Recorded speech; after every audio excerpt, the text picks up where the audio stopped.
মৰমৰ ছাত্ৰ-ছাত্ৰীসকল তোমালোক সকলোকে আমাৰ এই চেনেলটোলৈ পুনৰ পৰা স্বাগতম জনাইছোঁ। আজিৰ এই ভিডিঅ'টিত মেণ্টেল এবিলিটি টেষ্টৰ আন কেইটামান ইম্পৰ্টেণ্ট কুৱেশ্যন তোমালোকৰ বাবে লৈ আহিছোঁ। গতিকে ভিডিঅ'টি শেষলৈকে তোমালোকে চাই থাকা আৰু এইখিনি তোমালোকে কৰি আমাক হোৱাটছআপত পঠিয়াই দিবা। কেনেকৈ কৰিব লাগিব গোটেইখিনি আমি তোমালোকক বুজাই দিবলৈ চেষ্টা কৰিম। মেণ্টেল এবিলিটি টেষ্টৰ নিৰ্দেশনত যিখিনি দিয়া থাকে সেইখিনি সদায় তোমালোকে পঢ়ি চাব লাগে। ইয়াত ইংলিছত লিখা আছে, মই অসমীয়াত তোমালোকক বুজাই দিম ইয়াতে কি কৰিব দিছে। এটা লিখিছে যে in question numbers 21 to 24 one part of a geometrical figure is on the left side as question figure and the other one is among the four answer figures A, B, C and D on the right side. অৰ্থাৎ ইয়াতে তোমালোকে চোৱাচোন, ইয়াতে question figure লিখা আছে, অৰ্থাৎ প্ৰশ্নচিত্ৰ হয়নে। এইটো চাইডত কি দিয়া আছে, ইয়াৰ লেফ্ট সাইডত হয়নে, বা লেফ্ট সাইড মানে কি বাওঁফাল, এই বাওঁফালত কি দিয়া আছে কুৱেশ্যন ফিগাৰ অৰ্থাৎ প্ৰশ্নচিত্ৰবোৰ দি থোৱা আছে।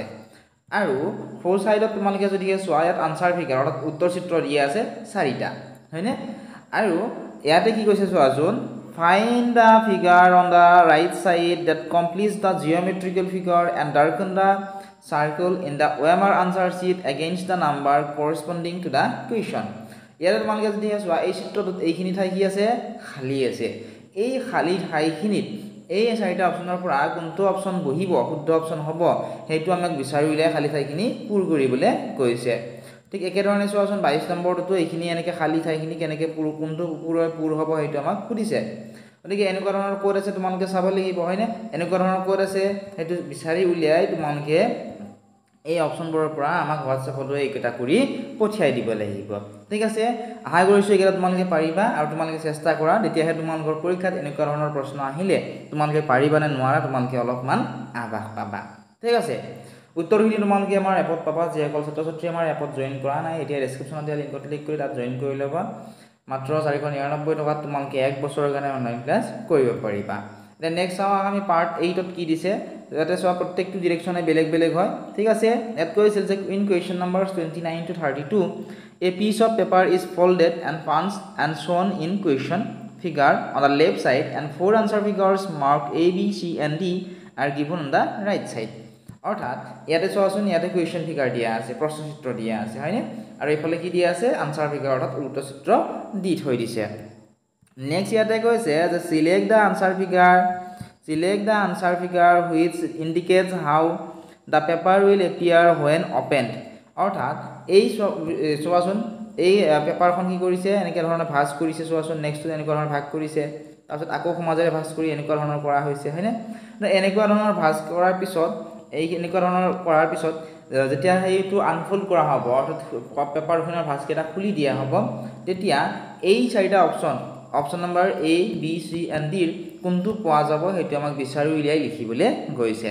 গতিকে এইকেইটা তোমালোকে প্ৰশ্ন নম্বৰ 32লৈকে এইকেইটা তোমালোকে চেষ্টা কৰা ইয়াৰ আনচাৰকেইটা উলিয়াবৰ কাৰণে, আৰু উলিয়াই তোমালোকে আমাক হোৱাটছআপত পঠিয়াই দিয়া। ডেছক্ৰিপশ্যনত হোৱাটছআপ নম্বৰ দিয়া আছে, অথবা কমেণ্ট ছেকশ্যনত ইয়াৰ উত্তৰটো তোমালোকে আমাক লিখি দিবা। ঠিক আছে, দেন নেক্সট ডিৰেকশ্যনত কি দিছে চোৱাচোন, ইয়াত কৈছে in question number 33 to 36 A question figure is given on the left side and 4 answer figures marked A, B, C and D are given on the right side. আৰু প্ৰশ্ন নম্বৰ 33 পৰা 37 লৈকে এটা কুৱেশ্যন ফিগাৰ লেফ্ট সাইডত দিয়া আছে হয়নে। চোৱাচোন left সাইডত এইটো কুৱেশ্যন ফিগাৰ এইকেইটা দিয়া আছে, আৰু ৰাইট সাইডত কি দিয়া আছে 4টা অপশ্যন দিয়া আছে A, B, C আৰু D। ঠিক আছে, নেক্সট কৈছে they select the answer figure which can be form from the cut out pieces when given in the question figure। অৰ্থাৎ এই ইয়াতে যিবোৰ চোৱাচোন এইবোৰ টুকুৰা সৰু সৰু টুকুৰাবোৰ দি থোৱা আছে হয়নে। এই সৰু সৰু টুকুৰাবোৰ ব্যৱহাৰ কৰি এই 4টা অপশ্যনৰ পৰা কোনটো আনচাৰ ফিগাৰ হ'ব আৰু এই টুকুৰাকেইটা ব্যৱহাৰ কৰি ইয়াৰে কোনটো বনাব পৰা যাব সেইটো আমাক বিচাৰি উলিয়াব কৈছে। ঠিক আছে, চেষ্টা কৰা এই টুকুৰাকেইটা ইয়াতে থকা টুকুৰাকেইটা ব্যৱহাৰ কৰি ইয়াৰে কোনটো বনাব পৰা যাব সেইটো তোমালোকে বিচাৰি উলিয়াবলৈ লাগিব। প্ৰশ্ন নম্বৰ 33 পৰা 37লৈকে এইকেইটা তোমালোকে চেষ্টা কৰা। নেক্সট চোৱাচোন পাৰ্ট 10ত কি দিছে। পাৰ্ট 10ত দিছিল যে ইন কুৱেশ্যন নম্বৰ 37 to 40 আৰু প্ৰশ্ন নম্বৰ 37 পৰা 40লৈকে এই question figure is given on the left side and 4 answer figures marked A, B, C and D are given on the right side. আৰু কি দিছে লেফ্ট ছাইডত কি দিয়া আছে এটা কুৱেশ্যন ফিগাৰ দি থোৱা প্ৰশ্নচিত্ৰ এটা দিয়া আছে, আৰু ৰাইট ছাইডত কি দিয়া আছে আনচাৰ ফিগাৰ অৰ্থাৎ উত্তৰ চিত্ৰ দি থোৱা আছে। নেক্সট কৈছে যে select the answer figure in which the question figure is hidden embedded আৰু এই চাৰিটা অপশ্যনৰ পৰা এই যিটো এফ ইয়াত চোৱা এফৰ নিচিনাকৈ আছে এই এফটো ক'ত লুকাই আছে আমি বিচাৰিবলৈ লাগিব এই চোৱা এতিয়া চোৱা এই এফটোনো ক'ত লুকাই আছে এইটো মই উত্তৰটো কৰি দিছোঁ তোমালোক চোৱা এইটো এফ হয়নে এইটো অপশ্যন তোমালোকে যদি চোৱা ইয়াতে এনেকৈ চোৱাচোন এই এফটো ইয়াতে লুকাই আছে গতিকে অপশ্যন নম্বৰ চি কাৰেক্ট হ'ব এনেকুৱা ধৰণে তোমালোকে এই প্ৰশ্নচিত্ৰত থকা এইখিনি ক'ত লুকাই আছে এই অপশ্যনবোৰৰ পৰা সেইটো তোমালোকে বাছি উলিয়াই লিখিবলৈ লাগিব আশা কৰিছোঁ তোমালোকে ধুনীয়াকৈ ইয়াৰ উত্তৰটো উলিয়াবলৈ পাৰিবা এইখিনি কৰা কৰি তোমালোকে আমাক হোৱাটছআপত পঠিয়াই দিয়া আৰু অনলাইন ক্লাছত যদি জইন কৰা নাই জইন কৰিব বিচৰা এতিয়া ডেছক্ৰিপশ্যনত দিয়া লিংকত ক্লিক কৰি আমাৰ অনলাইন ক্লাছত জইন কৰি ল'বা ইয়াৰ পিছত যদি তোমালোকৰ কিবা ডাউট আছে অথবা কুৱেশ্যন আছে তোমালোকে আমাক সুধিবলৈ নাপাহৰিবা যিসকল ছাত্ৰ ছাত্ৰী চেনেলটো ছাবস্ক্ৰাইব কৰা নাই ছাবস্ক্ৰাইব